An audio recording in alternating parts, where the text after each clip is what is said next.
Welcome to my channel. आज के इस वीडियो में हम जानेंगे कि ठंड के मौसम में यूरिन इन्फेक्शन की संभावना क्यों बढ़ जाती है और आयुर्वेद के कौन से आसान उपाय व सावधानियां आपको इससे बचा सकती हैं। अगर आप बार बार उल्टी की समस्या से परेशान हैं तो यह वीडियो आपके लिए बहुत ज़रूरी है। ठंड के मौसम में क्यों बढ़ जाती है यूरिन इन्फेक्शन की संभावना, जानिए आयुर्वेदिक सावधानियां और नुस्खे। सर्दियों की पहली लहर आते ही हमारा शरीर कई तरह से बदलने लगता है। हवा में ठंडक बढ़ते ही त्वचा रूखी होती है, होंठ फटते हैं, प्यास कम लगती है और हम धीरे धीरे गर्म चीज़ों की ओर खींचने लगते हैं। लेकिन एक बदलाव ऐसा भी है जो ज़्यादातर लोग महसूस करते हैं पर गंभीरता से नहीं लेते। ठंड में यूरिन इन्फेक्शन की संभावना बढ़ जाना। कई लोग इसे ठंड का साधारण असर समझते हैं, पर बात इतनी सही नहीं है। कभी कभी मैं खुद सोचता हूँ कि हम मौसम को सिर्फ कपड़ों और खाने तक ही क्यों सीमित समझ लेते हैं, जबकि उसके अंदरूनी असर कहीं गहरे होते हैं। अगर आप भी सर्दियों में बार बार यूरिन पास करने की इच्छा, जलन, पेशाब में गंध या निचले पेट में हल्का दर्द महसूस करते हैं, तो ये सिर्फ ठंड की शरारत नहीं है। ये संकेत हो सकता है कि आपका मूत्राशय, गुर्दे या मूत्रमार्ग ठंड की वजह से संवेदनशील हो रहे हैं। आयुर्वेद में इसे एक बेहद दिलचस्प दृष्टिकोण से समझाया गया है। मौसम, दोष और शरीर का संतुलन एक दूसरे से गहराई से जुड़े होते हैं। जैसे जैसे तापमान गिरता है वैसे वैसे वात और कफ दोष अपना प्रभाव बढ़ाते हैं और यही बदलाव कई बार मूत्र संबंधी समस्याओं को जन्म देते हैं।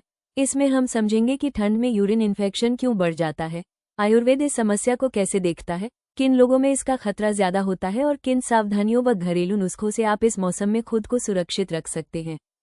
ठंड में यूरिन इन्फेक्शन क्यों बढ़ता है? सर्दियों में आपका शरीर अपनी गर्मी को बचाने की कोशिश करता है। शरीर की रक्त वाहिकाएं सिकुड़ने लगती हैं ताकि गर्मी बाहर न निकले। यही सिकुड़न मूत्रमार्ग और उसके आसपास के हिस्सों को थोड़ा संकुचित और संवेदनशील बना देती है। इससे पेशाब साफ साफ निकल नहीं पाता और रुकावट जैसी स्थिति बनती है। ऐसी स्थिति में बैक्टीरिया को पनपने का मौका मिल जाता है। सर्दियों में प्यास कम लगना भी एक बड़ी वजह है। पानी कम पीने से मूत्र अधिक गाढ़ा हो जाता है। गाढ़ा मूत्र बैक्टीरिया के बढ़ने के लिए उपयुक्त वातावरण बनाता है। कई बार मैंने देखा है कि लोग दिन भर मुश्किल से 1-2 गिलास पानी पीते हैं और फिर सोचते हैं कि उन्हें बार बार इन्फेक्शन क्यों हो रहा है। ठंड में लोग अक्सर बाथरूम जाने में आलस करते हैं, खासकर रात के समय। लंबे समय तक पेशाब रोकना मूत्राशय पर दबाव डालता है और संक्रमण का खतरा बढ़ाता है। यह आदत छोटी लगती है पर इसके परिणाम कई बार गंभीर हो जाते हैं। आयुर्वेद क्या कहता है? सर्दी, दोष और मूत्र तंत्र का संबंध। आयुर्वेद के अनुसार हर ऋतु में शरीर के किसी एक दोष का प्रभाव बढ़ जाता है। सर्दियों में वात और कफ दोनों प्रमुख हो जाते हैं। वात ठंडा, सूखा और हल्का गुणलीय होता है, जबकि कफ स्थिर, भारी और श्लेष्मात्मक स्वभाव का होता है। मूत्र तंत्र पर इन दोनों दोषों का प्रभाव गहरा पड़ता है। आपने सुना होगा कि सर्दियों में वात बढ़ता है। ये बढ़ा हुआ वात शरीर में रुक्षता पैदा करता है। ये रुक्षता मूत्रमार्ग में सूखापन बढ़ाती है, जिससे पेशाब निकलते समय जलन या खिंचाव जैसा महसूस होता है। कभी कभी यह सूखापन मूत्रमार्ग की अंदरूनी परत को चिड़चिड़ा भी कर देता है। कफ दोष ठंड में स्वाभाविक रूप से बढ़ता है। ये बढ़ा हुआ कफ मूत्रमार्ग में श्लेष्मा जमा कर सकता है, जिससे संक्रमण बढ़ने की संभावना रहती है।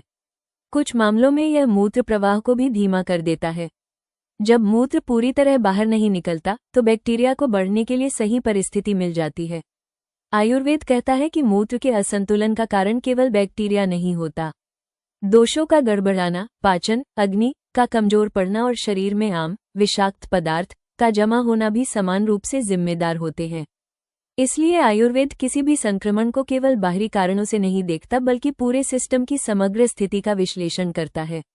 सर्दियों में किन लोगों को यूरिन इन्फेक्शन का ज्यादा खतरा होता है? हर व्यक्ति पर ठंड का असर एक सा नहीं होता।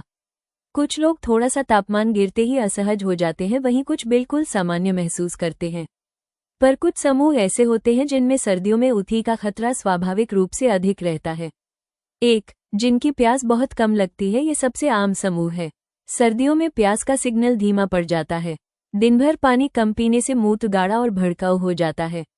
ऐसा मूत्र मूत्रमार्ग की परत को भी चिढ़ा सकता है।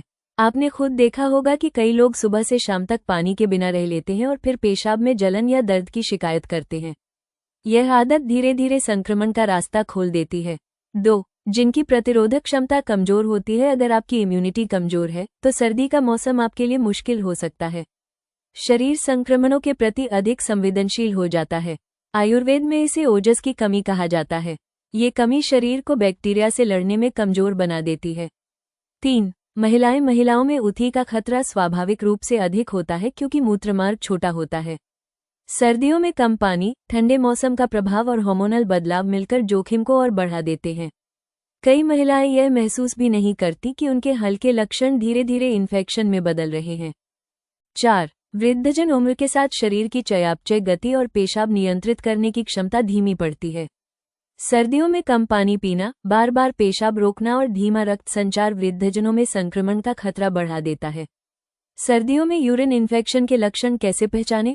सर्दी के मौसम में शरीर कई बार हल्के संकेत भी ज्यादा स्पष्ट महसूस नहीं होने देता। ऊपरी तौर पर सब सामान्य लगता है, पर मूत्र तंत्र के भीतर छोटे बदलाव शुरू हो चुके होते हैं। इसलिए उथी को जल्दी पहचानना बेहद जरूरी है ताकि संक्रमण गहराने न पाए।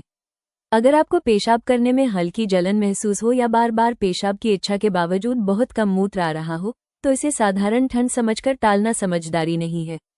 कुछ लोग इसे पानी कम पीने से जोड़ देते हैं, जबकि यह उथी का शुरुआती चरण हो सकता है। उथी के आम लक्षण कभी कभी ये लक्षण धीरे धीरे शुरू होते हैं, इसलिए इन्हें तुरंत पकड़ना आपको बड़ी परेशानी से बचा सकता है। पेशाब करते समय जलन, बार बार पेशाब की इच्छा, पेशाब में तेज गंध, गाढ़ा या धुंधला मूत्र, निचले पेट या कमर में हल्का दर्द, मूत्र रुकने का एहसास, शरीर में थकान। अगर आप रोजाना बहुत कम पानी पीते हैं या पेशाब रोकने की आदत है, तो सर्दियों में ये लक्षण और तेजी से उभर सकते हैं।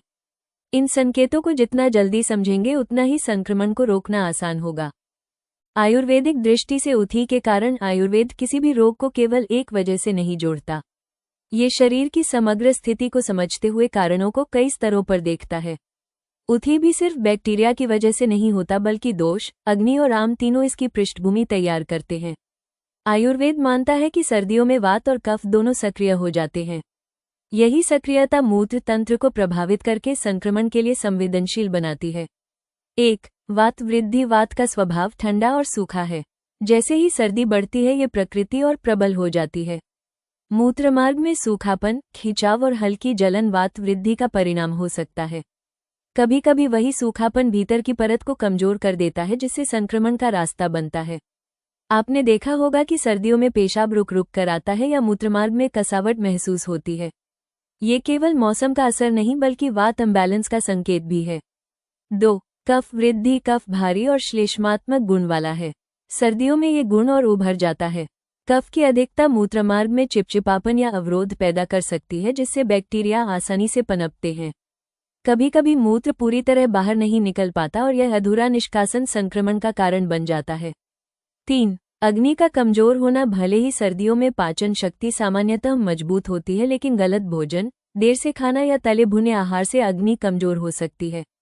अग्नि कमजोर होने पर आम बढ़ता है और यही आम मूत्र तंत्र में जाकर समस्या को गहरा कर देता है। आम का जमा होना आयुर्वेदिक दृष्टि से संक्रमण के लिए आधार तैयार करता है। इस तरह देखें तो उथी केवल एक रोग नहीं, बल्कि दोषों के असंतुलन और भीतर जमा आम का संयुक्त परिणाम है। आयुर्वेद इसलिए हमेशा पूरे सिस्टम को ठीक करने पर ध्यान देता है। सर्दियों में उथी से बचने के लिए आयुर्वेदिक सावधानियां किसी भी संक्रमण से बचने का सबसे सरल और प्रभावी तरीका है। सर्दियों में वात और कफ दोनों बढ़ते हैं, इसलिए आपको ऐसी आदतें अपनानी चाहिए जो शरीर को गर्म रखें, मूत्रमार्ग को साफ रखें और प्यास की कमी को संतुलित करें। नीचे कुछ ऐसी सावधानियां हैं जिन्हें अपनाकर आप सर्दियों में काफी हद तक उथी से बच सकते हैं। 1. पानी पीने की नियमित आदत बनाएं। ठंड में प्यास कम लगती है, पर शरीर की जल आवश्यकता समान रहती है। आप हर 1 या 1.5 घंटे में कुछ घूंट पानी पीने की आदत डालें। गुनगुना पानी मूत्र को साफ रखता है और मूत्रमार्ग में जमा सूखापन या चिपचिपाहट को कम करता है। 2. पेशाब कभी न रोकें। ये छोटी सी आदत बड़ी समस्या पैदा कर सकती है। पेशाब रोकने से मूत्र अधिक समय तक शरीर में रहता है, जिससे बैक्टीरिया को बढ़ने का मौका मिलता है। ठंड हो या आलस, पेशाब रोकना आपके मूत्र तंत्र के लिए हानिकारक है। 3. जननांगों की स्वच्छता पर ध्यान दें। गलत सफाई, गीले कपड़े या लंबे समय तक एक ही अंडरगारमेंट पहनना संक्रमण का बड़ा कारण बन सकता है। हमेशा सूखे और साफ अंडरगारमेंट पहनें और स्नान के बाद क्षेत्र को पूरी तरह सुखाएं। 4. गरम और सुपाच्य भोजन चुनें। सर्दियों में भारी, ठंडा या मीठा भोजन कफ वृद्धि का कारण बन सकता है, जिससे संक्रमण का खतरा बढ़ता है। खिचड़ी, मूंग दाल, गरम दलिया, सूप और घी युक्त भोजन मूत्र तंत्र को राहत देते हैं और अग्नि को भी संतुलित रखते हैं। 5. रोज अभ्यंग करें। तिल या सरसों के तेल से हल्की मालिश करके स्नान करने से शरीर में गर्मी बनी रहती है। इससे वात वृद्धि शांत होती है और मूत्रमार्ग में सूखापन कम होता है।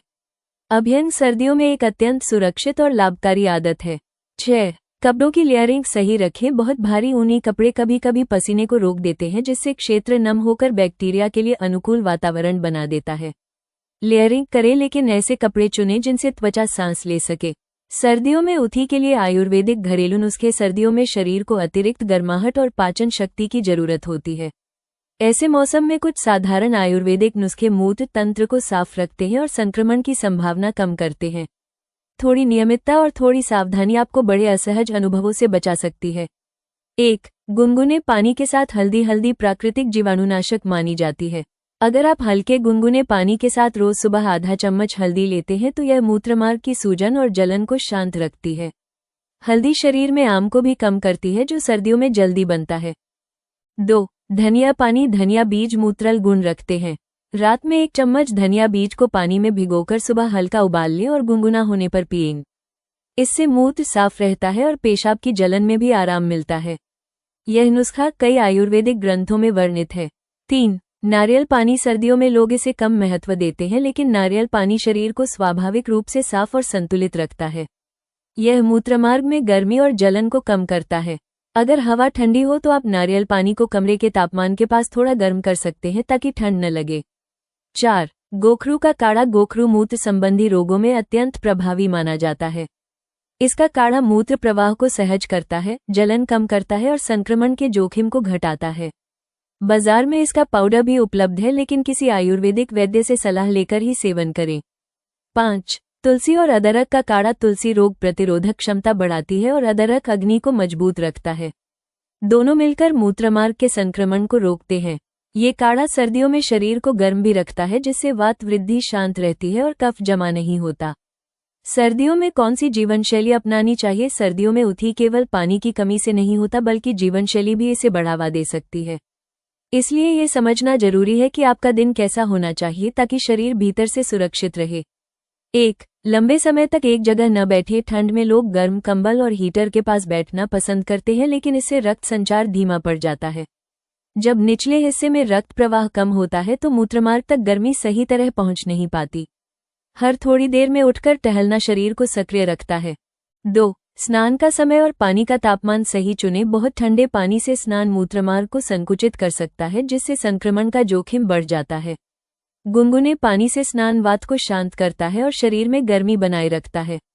स्नान के तुरंत बाद कपड़े पहनना भी बहुत जरूरी है ताकि ठंडी हवा शरीर पर न लगे। 3. अत्यधिक मसालेदार या तला भोजन कम करें। तला हुआ, बहुत मसालेदार या भारी भोजन आम को बढ़ाता है और आम मूत्र तंत्र को चिड़चिड़ा बना सकता है। हल्का, गरम और सुपाच्य भोजन सर्दियों में सबसे अनुकूल रहता है। कभी कभी आप खुद भी महसूस करेंगे कि हल्का खाना खाकर शरीर कुछ शांत सा महसूस करता है। 4. मानसिक तनाव को नियंत्रित रखें। ये बात सीधे यूरिन तंत्र से जुड़ी न लगे, लेकिन आयुर्वेद में मन और शरीर का संबंध बहुत सूक्ष्म है। तनाव से अग्नि असंतुलित होती है और दोष जल्दी बढ़ने लगते हैं। हल्का ध्यान, प्राणायाम या बस कुछ शांत क्षण दिन में जोड़ना आपके लिए काफी लाभकारी हो सकता है। 5. शरीर को गर्म रखें पर कपड़े सांस लेने वाले हों। बहुत भारी ऊनी कपड़े कभी कभी पसीना रोक देते हैं, जिससे क्षेत्र नम होकर संक्रमण के लिए अनुकूल बन जाता है। कपड़ों की लेयरिंग करें, लेकिन ध्यान रखें कि शरीर को हवा मिलती रहे। ये संतुलन उठी जैसे संक्रमणों से बचाता है। निष्कर्ष, ठंड का मौसम जितना सुखद लगता है उतना ही चुनौतीपूर्ण भी हो सकता है, खासकर जब शरीर में प्यास कम लगे और मूत्र तंत्र संवेदनशील हो जाए। सर्दियों में उठी महज एक संक्रमण नहीं होता, बल्कि यह आपके शरीर की मामूली उपेक्षा या गलत दिनचर्या का परिणाम भी हो सकता है। अगर आप अपने दैनिक जीवन में थोड़े से बदलाव जोड़ दें, जैसे नियमित पानी पीना, गुनगुने स्नान को अपनाना और सुपाच्य भोजन लेना, तो आप इस समस्या से काफी हद तक बच सकते हैं। आयुर्वेद का मुख्य सिद्धांत यही है कि रोग को रोकना रोग से लड़ने से कहीं अधिक आसान है। जब आप अपने शरीर की भाषा सुनना शुरू कर देते हैं तो यह मौसम भी आपके लिए सहज और सुरक्षित हो जाता है। थोड़ी जागरूकता और सही दिनचर्या आपके मूत्र तंत्र को सर्दियों में भी स्वस्थ और आरामदायक रख सकती है। अक्सर पूछे जाने वाले प्रश्न। 1. क्या सर्दियों में उठी ज्यादा होता है? हाँ, सर्दियों में प्यास कम लगने और मूत्रमार्ग में संकुचन होने के कारण संक्रमण का खतरा बढ़ जाता है। ठंड में लोग पानी कम पीते हैं जिससे मूत्र गाढ़ा होकर बैक्टीरिया को बढ़ावा देता है। 2. क्या सिर्फ पानी कम पीने से भी उठी हो सकता है? अगर पानी बहुत कम लिया जाए तो मूत्र अधिक गाढ़ा हो जाता है और इससे बैक्टीरिया को पनपने का मौका मिलता है। ये स्थिति धीरे धीरे संक्रमण का कारण बन सकती है।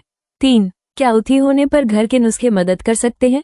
हल्दी पानी, धनिया पानी, नारियल पानी और तुलसी अदरक का काढ़ा शुरुआती लक्षणों में राहत दे सकते हैं, पर अगर दर्द या बुखार बढ़े तो चिकित्सीय सलाह जरूरी है। 4. क्या महिलाएं सर्दियों में उठी के लिए अधिक संवेदनशील होती हैं? हाँ, महिलाओं का मूत्रमार्ग छोटा होने के कारण उनमें उठी का खतरा स्वाभाविक रूप से अधिक होता है और सर्दियों में ये जोखिम और बढ़ सकता है। 5. क्या ठंडे मौसम में स्नान से उठी हो सकता है? बहुत ठंडे पानी से स्नान मूत्रमार्ग को संकुचित कर सकता है और संक्रमण की संभावना बढ़ा सकता है। गुनगुने पानी से स्नान इस मौसम में अधिक उपयुक्त माना जाता है।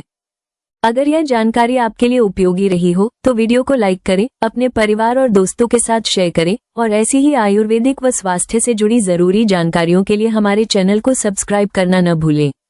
स्वस्थ रहें, सुरक्षित रहें। धन्यवाद।